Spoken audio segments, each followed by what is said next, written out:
ചേച്ചി എഴുന്നേക്കണ്ട ഭാനു, കിടക്ക്. ഭാനു ഇപ്പം മിടുക്കിയായിട്ടുണ്ട് ഭാവന. ഇനി ഇതുപോലെയൊന്നും കാണിക്കില്ല. പലരുടെ അനുഭവങ്ങൾ ഞാൻ പറയായിരുന്നു ഭാവന. നിങ്ങൾ സംസാരിക്ക്, ഞാൻ ക്യാബിനിലുണ്ടാവും. ഭാനു ചേച്ചി,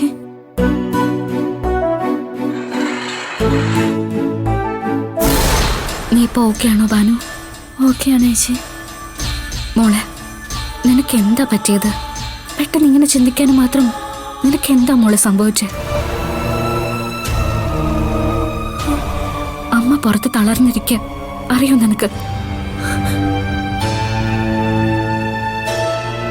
മോളെ, നിന്നോട് ഞാൻ എല്ലാ കാര്യങ്ങളും സംസാരിച്ചതല്ലേ? എന്നിട്ടും എന്തിനാ നീ ഇങ്ങനൊരു തീരുമാനം എടുത്തേ? നിനക്ക് ജയേഷിനെ അത്രയ്ക്ക് ഇഷ്ടമായിരുന്നെങ്കിൽ നിനക്കെന്നോട് പറഞ്ഞ പോരായിരുന്നോ? എന്ത് ത്യാഗം സഹിച്ചും ഞാൻ നിങ്ങളുടെ വിവാഹം നടത്തി തരില്ലായിരുന്നോ?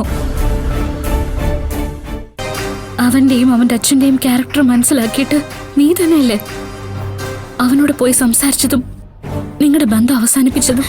ചേച്ചി, എന്റെ തീരുമാനത്തിനൊന്നും ഒരു മാറ്റവും വന്നിട്ടില്ല ചേച്ചി. പിന്നെ നീ എന്തിനാ ഇങ്ങനെ ഒരു കടുങ്കൈ ചെയ്തത്?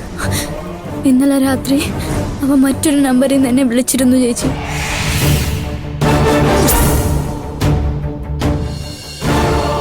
എന്നിട്ട് അവൻ പറഞ്ഞു എന്റെ ഫോണിലേക്ക് ചില വീഡിയോസ് അയച്ചിട്ടുണ്ട് നോക്കാൻ.